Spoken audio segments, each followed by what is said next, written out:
Okay, so pag-usapan po natin yung riot na nangyari sa Menjola. Now, gusto ko muna kayong, well, opinion ko lang naman to, i-predicate ko lang ito. Pero sa aking pag-iimbestiga, siguro, dapat, etong mga DDS na to, sagutin nila yung mga katanungan ko. Kasi sila, bintang ng bintang sila, doon sa mga vloggers, and unfortunately kasi nadadama yung pangalan ko dyan kahit hindi ko naman talaga kilala personally yan sila Kastama.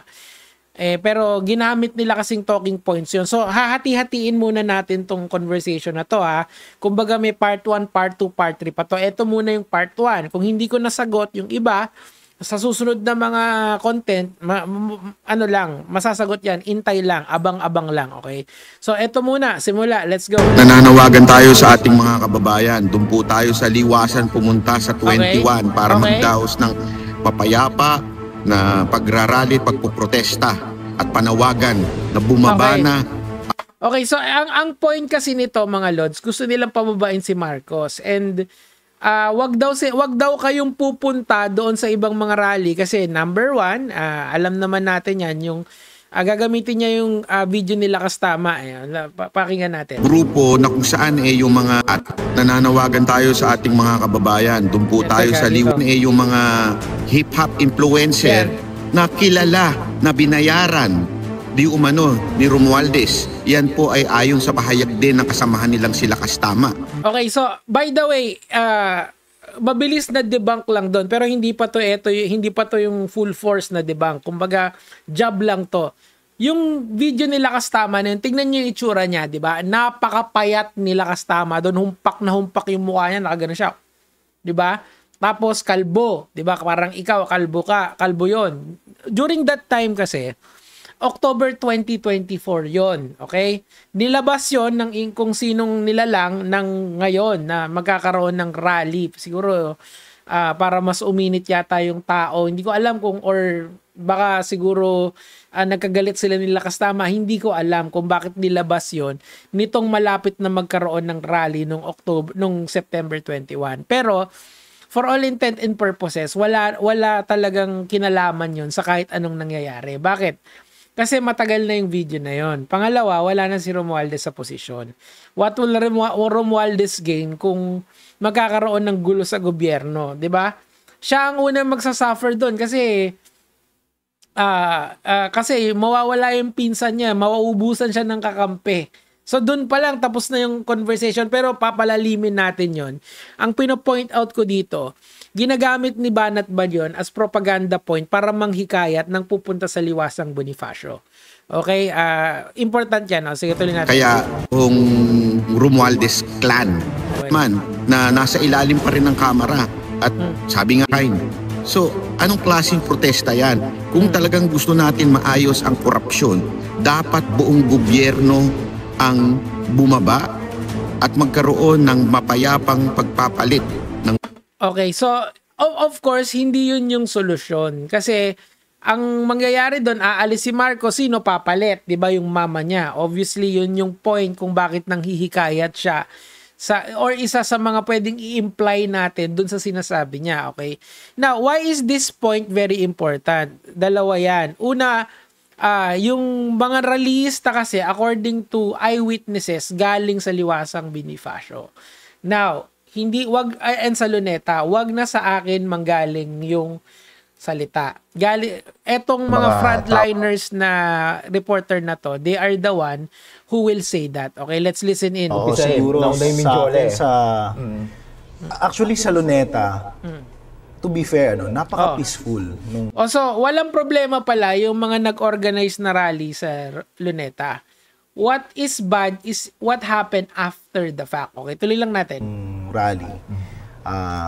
Mga around 2 p.m., nag-start na silang magmarcha from Luneta kasi natapos na yung program. Okay. Papuntang Menjola. Okay. And ako kasi ang ginawa ko, sinabayan ko yung pagmamarcha kasi baka ako anytime may mangyari, at least nandun tayo. So, yung mga pumunta sa Luneta, hindi lahat ay hakot ng mga rapper. Pero, meron pa nga pumunta doon na gusto lang nila ng peaceful na rally. Okay? So, pero meron pa rin mga pumunta na balak na hindi maganda. Tuloy lang natin kasi this will be very telling about doon sa totoong nangyari. Tandaan nyo, labas na yung sa EDSA kasi obviously yung mga EDSA, mga progressive yung nandun, liberals yung nandun, or yung mga DDS na matitino.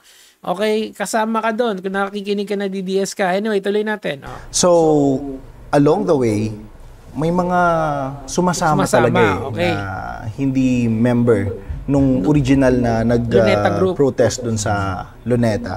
Okay. So, ang ginawa ng mga nagrarally ay dire-diretso lang kahit medyo maulan. Pagdating sa may recto, mas dumami yung mga naka-black, Okay, so yung mga taga-recto, yung mga sumama is not even part of the rally itself. Hindi sila tumambay para sa corruption. Pumunta sila doon para manggulo. Tama. Okay, sige, tuloy lang natin. Mask, tapos may dalang mga flag.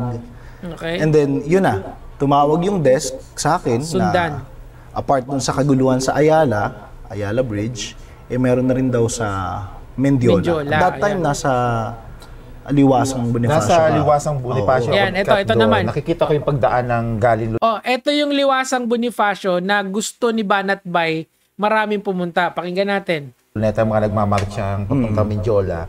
Nung nasa Liwasang Bonifacio ko, ang grupo na ng mga doon ay mga Duterte supporters. Okay. Maisog rally. Correct. Tama. So, ina-announce doon na susugod sila sa Malacanang in 30 minutes daw. Sabi nila sa mga tao doon, mag-ready na kayo.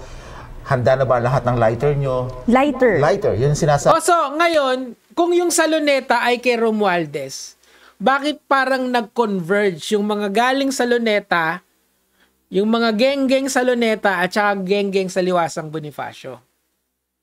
Tapos gusto yan ni Romualdez gawin, ha? Make sense? Does this make sense sa inyo? So, hindi siya yung may pakananong gulo. For all intent and purpose. Hindi ko pinoprotektahan mo si Romualdez. No, look at the evidence. Look at what the testimony of these people na nandoon sa ground. Obvious na hindi siya. Kasi hindi naman siya magbe-benefit dyan Kitang-kita, di ba? Sino kaya magbe-benefit pag bumagsak yung gobyerno ngayon? Kung nag-resign si Marcos. Sino? Tuloy. Sabi, nung mga nagsasalita doon na may hawak ng mikropono and susugod sila. Pero nung nandun ako sa may area ng Liwasang Bonifacio, nakaramdam na nga ako ng takot na may mangyayaring hindi maganda dahil nung sinabihang susugod sila sa Malacanang at ihanda yung mga lighter. So, doon sa crowd, may nakita na kaming mga kabataan na nakaitim, na nakatakip ang mukha. So, doon na, nung magsimula ang marcha, sumama sila kasama. Then, pagdating namin sa may recto, kanto ng Moraita, yun ay Cano Reyes, paparating yung mga nagmamarcha galing ni Wasang. Pause na natin. Panoorin nyo na lang itong buo na to. From Frontliner, ABS-CBN reporters recounts chaos in Mendiola. So paanong yung mga rappers, paanong yung mga ang magsimula nung na para kay Romualdez yun? Paano? Does it make sense? Isang breakout point ng riot is galing sa Liwasang Bonifacio. So how can you connect it to Romualdez? Siguro ang mas tama, imbestigahan nyo si Romualdez, imbestigahan nyo si Saldico, imbestigahan nyo yung majority block ng Kongreso ngayon. 'Di ba? Yun yung tama. Yun yung dapat na panawagan natin kung para sa bayan talaga tayo. Pero yung para manisi ka, kasi na-involve ako dyan. Isa ako sa mga pinangalanan ng vlogger na tinutukoy niya rito . Nico David, pinoprotekta mo? Hindi, no, I am not. Hindi talaga. Sana nga . Kaso hindi, maliwanag. Maliwanag pa sa maliwanag. Nagaling sa Liwasang Bonifacio, yung ibang mga nagrayot sa Mendiola. DDS na ba ako ngayon? DDS na ba si Romualdez ngayon, mga lords? Kailangan nila kasi ng figurehead na pagbibintangan. So si Romualdez, easy target lalong-lalo ngayon kasi maraming galit sa kanya. Now, eto ang sa tingin kong siguro this will seal the deal para sa akin dito sa issue na to.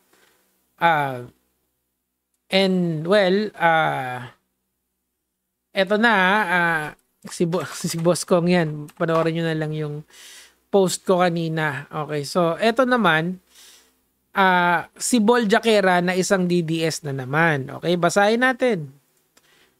Huwag kayong aalis sa Mindiola. Maraming gustong tumulong at magpadala ng food and water. Huwag kayong maniwala sa makakaliwa sa lisanin ng teritoryo ng mga bangag. Kailangan magpababa ang mga addictus. Okay? Ano?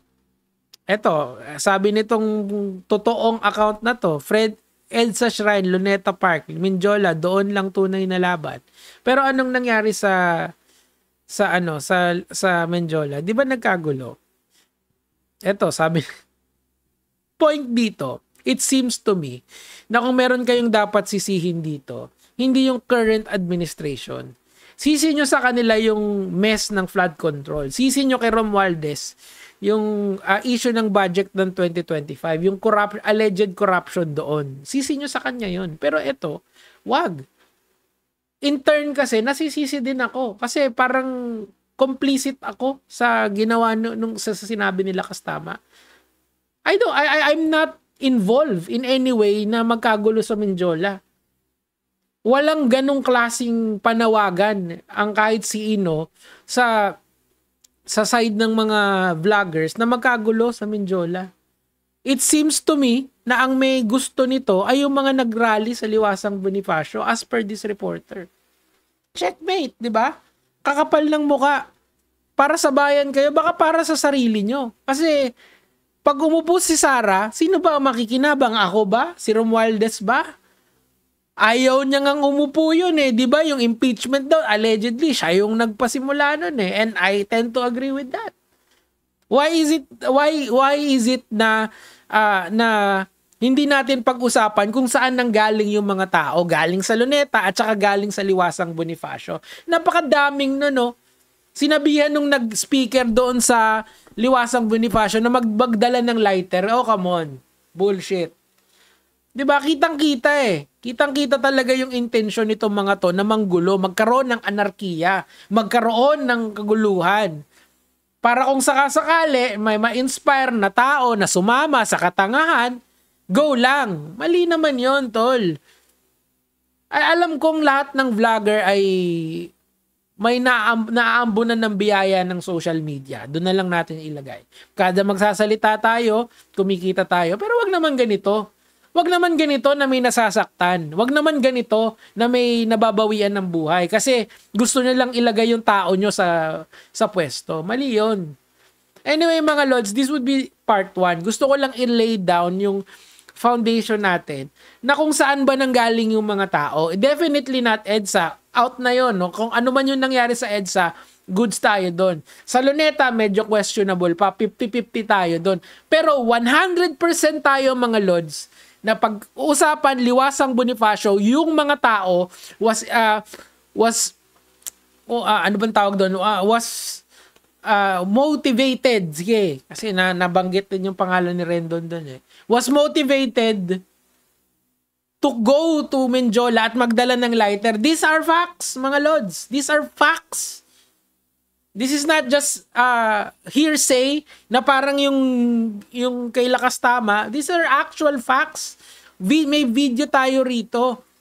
Merong nag-incite na pumunta yung tao sa Mindiola para manggulo. And we have a DDS vlogger encouraging people to stay in Mindiola. And we have another DDS vlogger that is actually saying na magstay sila sa Liwasang Bonifacio. Checkmate. Anyway, yun lang naman po yung sa akin for today. Pag-uusapan po natin lahat yan dahan-dahan. Gaya mga Lods.